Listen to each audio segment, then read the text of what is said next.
اکثر ہمارے خیال اور عمل میں فرق رہ جاتا ہے، اس خسارے کو کیسے پورا کر سکتے ہیں؟ بعض اوقات انسان کا ارادہ نہیں ہوتا اور اس سے نیکی سرزد ہو جاتی ہے، اور بعض اوقات انسان یہ کہتا ہے کہ یہ بات غلط ہے، تب بھی اس سے وہ غلط عمل ہو جاتا ہے۔ اسی لیے الحمدللہ کا لفظ بنا ہے اور استغفر اللہ کا لفظ بنا ہے۔ اگر غلطی کے بعد آپ کی نجات ہو جائے تو اللہ کا شکر ادا کرو، اور اگر اتفاق سے نیکی سرزد ہو جائے تب بھی شکر ادا کرو۔ گناہ اور ثواب آپ کے ذہن کی پسند یا ناپسند کے نام نہیں ہے، بلکہ یہ اللہ کی پسند و ناپسند کو کہتے ہیں۔ آپ جب اپنی زندگی کو اللہ کے حوالے کرتے ہیں یا اسے راضی کرنے کی خواہش کرتے ہیں تو ایک چیز تو بہت ضروری ہے کہ آپ پسند اور ناپسند کو ترک کر دیں۔ جب آپ نے اپنی پسند اور ناپسند کو ترک کیا تو خود بخود ہی اچھا عمل شروع ہو جائے گا۔ عمل کی دو صورتیں ہیں، ایک ہوتا ہے عمل کرنا اور دوسرا ہوتا ہے عمل ہو جانا۔ جب آپ کا اپنا وجود یا آپ کے خیال کا وجود صاف ہو گیا، کلیئر ہو گیا، تو عمل جو ہے خود بخود ہوتا جائے گا۔ جس طرح بعض اوقات ایک آدمی آپ کے سامنے آتا ہے اور وہ دشمن ہو تو اب اسے آپ کو کچھ کہنے کی ضرورت نہیں ہے، بلکہ خود بخود ہی آپ کی طبیعت کو کچھ ہو جائے گا۔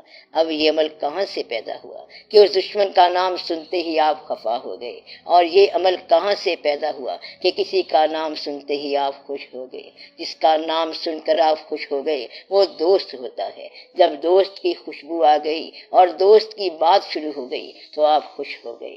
گویا کہ آپ کے وجود میں دوست اور دشمن کے لیے عمل میں شامل ہونے کا خیال خود بخود ہی پیدا ہونا شروع ہو جاتا ہے۔ اسی طرح آپ کا وجود اگر وہ خیال تسلیم کر لے جو اللہ کی پسند اور ناپسند کا ہے تو پھر خود بخود ہی عمل ہوتا رہے گا۔ اس لیے محبت والوں کے لیے عمل غیر ہے، عمل کا خیال بھی غیر ہے، اور عمل کی کوشش بھی غیر ہے، اور عمل کا ہو جانا اللہ کا اپنا امر ہے۔ یعنی کہ ہم نے عمل کیا، مثلا نماز پڑھی تو یہ ایفرٹ ہے، کوشش ہے، جبکہ محبت والے کے لیے کوشش غیر ہے۔ مثلا ایک انسان بڑا لمبا راستہ طے کر کے آتا ہے، جبکہ دوسرا آنے والا دریا کے راستے آ گیا۔ گویا کہ محبت کے اندر ایفرٹ اور کوشش چاہے صحیح ہو پھر بھی اتنی مستحکم نہیں ہوتی ہے۔ اس کا مطلب یہ ہے کہ وجود کو اللہ کے خیال کے ساتھ اتنا منسوب کر دو کہ ایفرٹ تو کرو لیکن ایفرٹ کو بیان نہ کرو، یعنی کہ آپ کو یہ کوشش محسوس ہی نہ ہو۔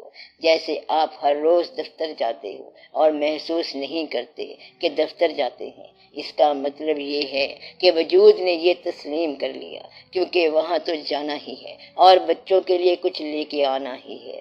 گویا کہ جب وجود نے تسلیم کر لیا تو یہ پھر محسوس نہیں ہوگا۔ اس لیے آپ اپنے خیال کو سب سے پہلے اپنے وجود میں تسلیم کریں اور وجود میں نافذ کریں، پھر عمل خود بخود ہوتا رہے گا۔ عمل کے لیے کوشش کی کوئی بات نہیں ہے کہ آپ یہ عمل کرو اور یہ کوشش کرو کہ یہ خیال سچا ہے اور یہ خیال جھوٹا ہے۔ اسی طرح سچ ڈھونڈتے ڈھونڈتے تو آپ کی زندگی ختم ہو جائے گی۔ مطلب یہ ہے کہ سچا آدمی جہاں سے بھی گزرے وہاں سچ ہے، اور جھوٹا آدمی جدھر جدھر سے گزرتا گیا جھوٹ ہی پیدا کرتا گیا۔ جھوٹ کو بدبو کہتے ہیں اور سچ کو خوشبو کہتے ہیں۔ اب جہاں سے جو گزرا اس نے وہی اثر چھوڑا۔ اس طرح احساس وجود میں چلتا جاتا ہے۔ آپ اپنے اندر صداقت کا ایک خیال پختہ کر لیں، حتیٰ کہ آپ کا سارا عمل صداقت ہو جائے، پھر آپ کو عمل کے لیے کسی کوشش کی ضرورت نہیں پڑے گی۔ پھر یہ ضرورت نہیں ہوگی کہ آپ کسی فارمولے کو ڈھونڈیں، پھر آپ جہاں مرضی جائیں، کائنات آپ کے لیے آزاد ہے، بشرط کہ آپ اللہ کے ہاں پابند ہو جاؤ۔ اگر آپ اس کے ہاں پابند ہو جاؤ گے تو یہ کائنات آپ کے لیے آزاد ہے، اور اگر آپ اس کے ہاں پابند نہیں ہوتے تو پھر یہاں پابندی ہی پابندی ہے، اور آپ کے لیے اس کائنات میں قدم قدم پہ خسارہ، قدم قدم پر نقصان، قدم قدم پر اندیشہ، پریشانیاں اور ندامتیں، حسرتیں اور دوسرے تماشے ہوں گے۔ اس کی کیا وجہ ہے؟ وجہ یہ ہے کہ جتنے انسان ہیں اس پوری کائنات میں وہ خسارے میں ہیں۔ اللہ تعالیٰ کا ارشاد ہے کہ جہاں کوئی انسان ہے وہ وہاں خسارے میں ہے، خسارہ یہ ہوتا ہے کہ آپ کے پاس سرمایہ زیادہ تھا لیکن آپ نے خریداری تھوڑی کی۔ خسارہ یہ ہوتا ہے کہ آپ کے پاس امکانات زیادہ تھے لیکن آپ کی دریافت تھوڑی تھی۔ خسارہ یہ ہوتا ہے کہ آپ کے قوا بہت زیادہ طاقتور تھے لیکن آپ نے کمزوروں والی بات کی۔ ان سب کو خسارہ کہتے ہیں۔ پیدا کرنے والا خود کہہ رہا ہے اور زمانے کی قسم بھی کھا رہا ہے کہ جہاں کہیں انسان ہے وہ خسارے میں ہے۔ زندگی میں انسان بتدریج تنزل کی طرف جا رہا ہے۔ مطلب یہ ہے کہ وہ آہستہ آہستہ تحلیل ہوتا جا رہا ہے۔ آپ کہیں گے کہ سب سے اچھا زمانہ گزرا ہوا زمانہ ہے۔ جب تک انسان یہ کہتا ہے کہ آنے والا زمانہ اچھا ہے تو وہ ایک بچے کی طرح ہوتا ہے اور ہم اس کو شعور والا نہیں مانتے، کیونکہ بچے نے ابھی غم دیکھنے ہیں، خوشیاں دیکھنی ہیں اور آنے والے زمانے دیکھنے ہیں۔ جو شخص یہ کہتا ہے کہ میں بڑا ہو کے کچھ بنوں گا تو اسے بچہ کہتے ہیں۔ تو وہ شخص جو یہ کہے کہ میں بڑا ہو کے کچھ بنوں گا وہ بچہ ہوتا ہے، اور جو ماضی کو بہتر زمانہ سمجھے وہ بڑا ہوتا ہے۔ تو بڑا ہونے والا انسان دراصل زوال کی طرف جا رہا ہوتا ہے، یعنی کہ جس شخص نے بھی زندگی میں قوا کا، صحت کا، خیال کا، اخلاقیات کا اور عبادت کا عروج حاصل کیا، وہ خود اندر سے تحلیل ہوتا جا رہا ہے۔ حتیٰ کہ عبادت بھی زیادہ عمر میں جا کے ہو نہیں سکتی، کبھی جسم ہڈیاں ہو کے رہ جاتا ہے اور کبھی گوشت نہیں رہتا۔ مطلب یہ ہے کہ عمر کے ایک حصے میں عبادت کی خواہش تو ہوتی ہے لیکن وہ خواہش عبادت نہیں بن سکتی، کیونکہ کوئی نہ کوئی عارضہ لاحق ہو جاتا ہے۔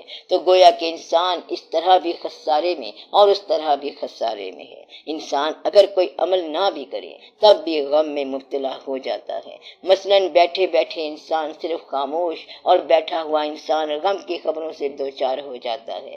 یہ غم باہر کی دنیا سے آتا ہے اور اس طرح بیٹھا بیٹھا انسان اداسی سے آشنا ہو جاتا ہے۔ اسی طرح بیٹھے بیٹھے انسان کو پیٹ کا یا گردے کا درد ہو جاتا ہے، تو یوں انسان خسارے میں چلا جا رہا ہے۔ اللہ نے یہ فرمایا ہے اب اس خسارے سے نکلنا چاہیے۔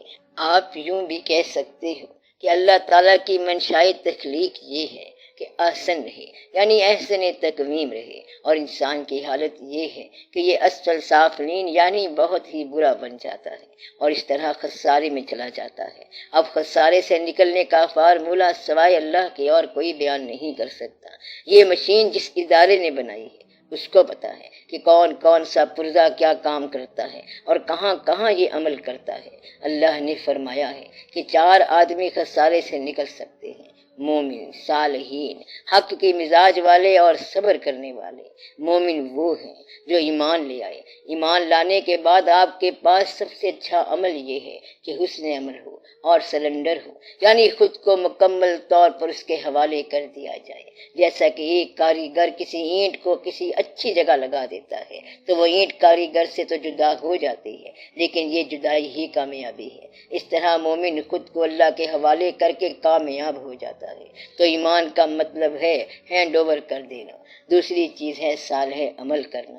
صالح عمل کرنے والے صالحین کے بارے میں شیطان نے کہا تھا کہ میں سب کو گمراہ کر دوں گا سوائے صالحین کے، گویا کہ وہ جو صالح عمل کرتے ہیں۔ اور پھر اللہ کا فرمان ہے کہ وہ شخص جس کا مزاج حق گو ہو گیا، حق آشنا ہو گیا اور حق فہم ہو گیا، تو وہ آپ ہی اس کی آنکھ بن گیا اور وہ خسارے سے باہر نکل آیا۔ ایسا حق والا شخص خسارے سے باہر کیسے نکل آیا؟ وہ جھوٹ سے بچ گیا۔ تو جھوٹ بہت بڑا خسارہ ہے۔ ایمان نہ لانا خسارہ، صالح عمل نہ کرنا خسارہ، اور حق نہ سمجھنا، حق نہ بولنا یا حق کا ساتھ نہ دینا بھی خسارہ ہے۔ اللہ کا فرمان ہے کہ اگر حق کا ساتھ دیتے دیتے آپ آزمائش میں پڑ جاؤ تو خاموشی سے میری طرف رجوع کرو۔ خاموشی سے اللہ کی طرف رجوع کرنے کا نام ہی صبر ہے۔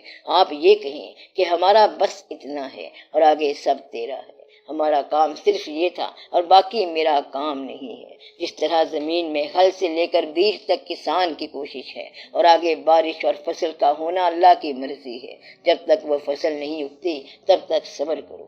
گویا کہ خسارے سے نکلنا ضروری ہے اور نکلنے کے لیے صبر چاہیے۔ اگر مال کم ہو اور خریداری زیادہ ہو تو یہ خسارہ ہے، اور طاقت اگر کمزوری میں چلی جائے تو یہ بھی خسارہ ہے۔ دنیا میں آئے اور پھر چلے گئے تو یہ خسارہ ہوتا ہے۔ ان 4 طرح کے لوگوں کے بارے میں اللہ تعالیٰ نے کہا کہ یہ لوگ خسارے سے باہر آ جاتے ہیں، کیونکہ اکثر انسان پر تو یہ وقت آتا ہی رہتا ہے۔ بعض اوقات اس کا خیال کچھ اور ہوتا ہے لیکن عمل کچھ اور ہو جاتا ہے۔ اس کا ایک ہی طریقہ ہے کہ آپ اپنے وجود کو اس کے ہینڈ اوور کر دو، اپنے خیال کو اس کے ہینڈ اوور کر دو، تب آپ کو وہ ملے گا، اور پھر آپ ہر فکر سے آزاد ہو جاؤ گے۔ جو لوگ ایک راستے پر چلتے رہے، ایک خیال میں سفر کرتے رہے اور زندگی میں ایک یکساں مزاج پر قائم رہے، ان کو نیکی کے بارے میں سوچنا نہیں پڑتا اور عمل کرنے کے لیے سوچنا نہیں پڑتا، بلکہ ان کی نیکی خود بخود عمل میں آ جاتی ہے۔ اسے معمول بھی کہتے ہیں اور ہیبٹ بھی، اسے معمول بھی کہتے ہیں اور ہیبٹ یعنی عادت بھی کہتے ہیں۔ اس طرح کی عادت عمل کی پختگی پیدا کرتی ہے، اور عمل کی پختگی یہ ہے کہ عمل تو ہو جائے لیکن آپ کو علم نہ ہو، پتہ نہ چلے، یا وہ آپ کی کوشش سے نہ ہو، یا اسے کرنے میں آپ کو کوئی تکلیف نہ ہو، تو پھر عمل خود بخود ہوتا جاتا ہے، وگرنہ تو یہ ہوتا ہے کہ انسان پھنس جاتا ہے۔ مثلاً وہ سوچ میں پڑ جاتا ہے کہ ہم بھائی کی عیادت کو جائیں کہ نہ جائیں۔ اس طرح سوچنے والے کو چاہیے کہ اسے اپنا بھائی نہ کہے، یعنی جس کا بھائی بیمار ہو اور وہ سوچ میں پڑ جائے کہ عیادت کے لیے جاؤں یا نہ جاؤں۔ اس طرح اگر بھائی غریب ہے تو وہ سوچ میں پڑ جاتا ہے کہ اگر اسے پیسے دوں تو پتہ نہیں وہ واپس کرے کہ نہ کرے۔ بس ایسا شخص بھائی نہیں بن سکتا، کیونکہ سوچ میں پڑ جانے والا اس کا بھائی نہیں ہو سکتا۔ تو اس طرح کے خسارے سے بچنے کا طریقہ یہ ہے کہ آپ اپنے آپ کو حق کے حوالے کرو، سچ کے حوالے کرو، اور اگر راہ مشکل ہو تو اپنے آپ کو صبر کے حوالے کرو، اور ہمت والوں میں ہو جاؤ، جس کو بہتر کر سکتے ہو کرتے جاؤ، اور اپنا ایمان قوی کر لو، کیونکہ ایمان ایک ایسی چیز ہے کہ اگر آپ کو تلوار کی دھار کا سفر کرنا ہو تو سوائے ایمان کے آپ کو سیدھا راستہ نہیں ملے گا اور آپ گر جاؤ گے۔ ایمان کا مطلب ہے کہ پھر آپ کو اندیشہ نہ ہوگا۔ اندیشہ کا معنی ہے تذبذب، یعنی ہم وہاں جائیں کہ نہ جائیں۔ پھر سوچے گا میرا خیال ہے کہ وہاں چلا ہی جائے۔ ایک واقعہ ہے کہ 2 پاگل آدمی تھے، انہوں نے پروگرام بنایا کہ آج اچھا موسم ہے، کھیل کود کی جائے، پھر کھیل کی جگہ بنائی اور کھیل میں لگ گئے۔ ایک آدمی نے دیکھا کہ دونوں کھیل رہے ہیں، اس نے کہا کہ پاگل ہیں، تو وہ دونوں کھیل سے واپس آ گئے۔ یعنی پاگل وہ ہے جو یہ کہے کہ لوگ مجھے پاگل نہ کہیں، جبکہ جو خسارے والے لوگ ہیں وہ پیغمبر کو بھی نہیں مانتے، اور جو مومنین ہیں وہ ان سے الگ کھڑے ہوں گے، جو صالحین ہیں وہ الگ کھڑے ہوں گے، جو حق والے ہیں وہ الگ کھڑے ہوں گے، اور صبر والوں کا الگ مقام ہوگا۔ لہٰذا جو پہلی بات نصیحت کی ہے وہ یہ ہے کہ لوگوں کو اپنے لیے رائے کا سرچشمہ نہ بنانا، ورنہ برباد ہو جاؤ گے۔ اور دوسری بات یہ ہے کہ اپنی ڈیلی لائف میں سے جھوٹ کو ایسے نکالو اور اتنی کوشش سے نکالو کہ جیسے تم کائنات سے شیطان کو نکال رہے ہو۔ آپ جھوٹ کو مکمل طور پر چھوڑ دو، چھوٹے چھوٹے جھوٹ بھی چھوڑ دو، تاکہ تمہاری زندگی میں سچ داخل ہو جائے، اور جب سچ داخل ہو جائے گا تو زندگی خود بخود سچ میں ڈھلتی چلی جائے گی۔ اگر حق بیان کرنا پڑے تو آپ کو صداقت کے بیان میں تذبذب نہ آئے۔ صداقت کا مطلب ہے کہ جھوٹ کو برملا جھوٹ کہو اور سچ کو برملا سچ کہو، اور نہ سمجھ آنے والی بات کو برملا نہ سمجھنے والی بات کہو۔ تذبذب میں نہ پڑنا، ورنہ یہ تلوار کی دھار ثابت ہوگا اور آپ کو گرا دے گا۔ اس طرح آپ کا سفر نہیں ہوگا۔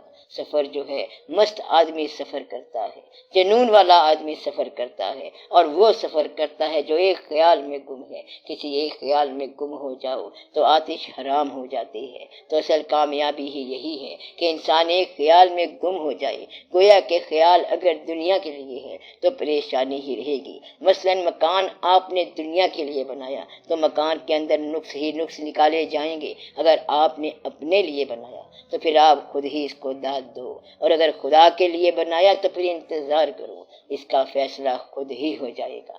گویا کہ یہ ایک اہم بات ہے کہ آپ اپنے عمل یا اپنے حسن عمل یا اپنے عمل صالح یا عمل وجود کو لوگوں کے اپینین کی ضرورت اور داد کا محتاج نہ بناؤ۔ آپ اپنے عمل کی جس سے داد لینا چاہتے ہو اس شخص میں صداقت ہونی چاہیے، یا پھر آپ اللہ سے اپنے عمل کی داد وصول کرو تو آپ اللہ کی رحمت کا صبر سے انتظار کرو۔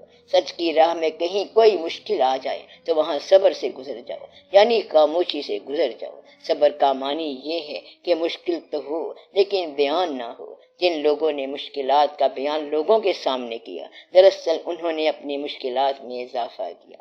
حال ہی کا شعر ہے، مصیبت کا ایک ایک سے احوال کہنا، مصیبت سے ہے یہ مصیبت زیادہ۔